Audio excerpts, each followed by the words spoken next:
Melanie here. Hey, Temple friends. This is a divine message. This message is for you if you're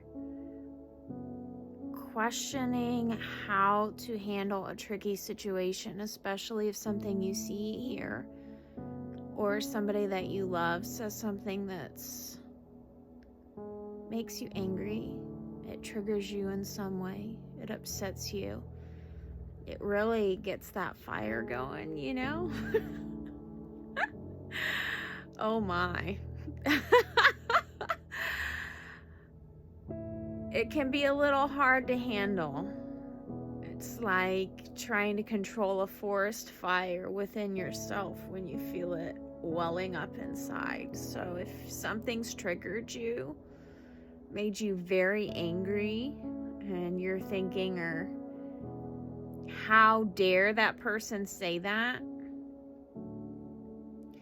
then it's time to look at why that triggered you and why that upset you so much. And it's important to note that none of us here are perfect, and we're all trying to figure it out, and we're all walking around with unhealed wounds.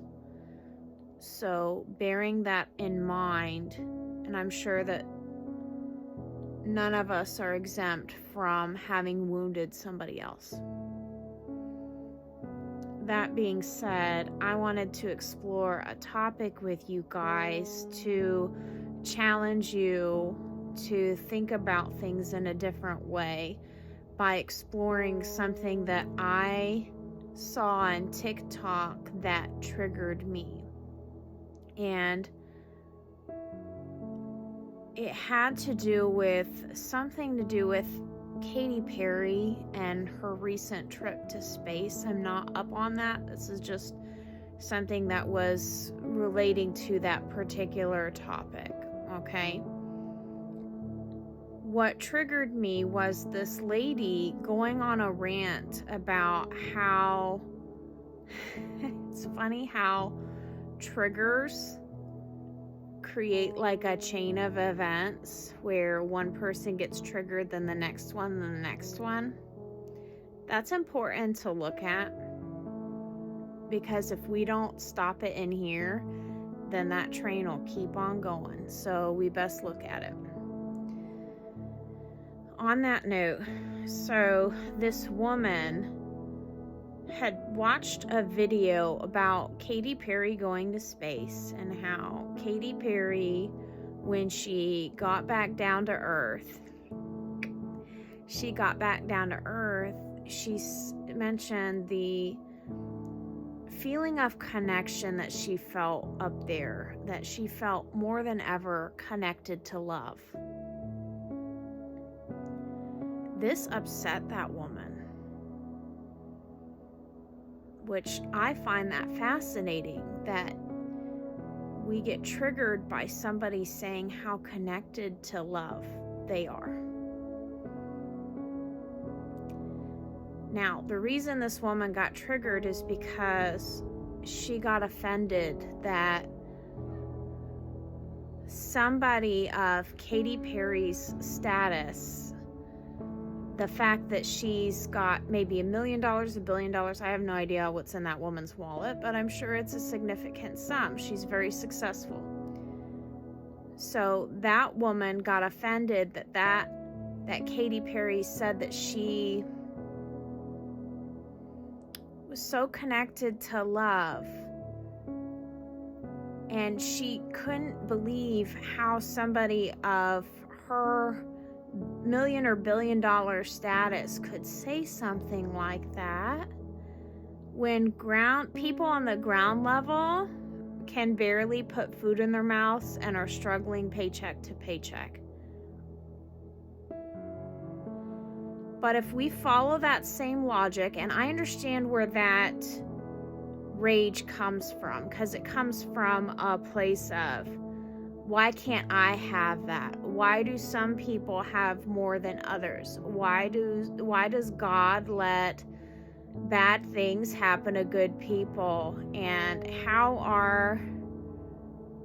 it would seem, if you walk around with that wounding, of I am poor and all of this, which I'm not, I've been there, okay? But if we walk around with that wounding and we're not giving space for other people, then we're also in a state of judgment. We're not being open and allowing other people to have their experiences. So if we follow that same logic, that would say that someone cannot fully experience love depending on how much is in their bank account or how much they carry in their wallet. That would say that if someone has $1 billion, they don't know love. But that's not true. Yes, there are a lot of billionaires that create a lot of chaos in the world, do things that are selfish. But just like anybody in any position, it's not a blanket statement. You can have some people in some positions that are really good and treat people with kindness. I've met some people that are poor that are nasty to other human beings. So what's in our wallet is not an accurate reflection of somebody's capacity to actually feel love. Also, challenge. Let's say you were living paycheck to paycheck and all of a sudden you won $913 million. Like you hit the Powerball jackpot. And you got the chance to go up in space. And then you landed and you said that you were connected more to love than you ever have been. And then somebody else was saying the same about you. So this is just a challenge to look at what's triggering you. And if you have a problem with somebody, to challenge yourself.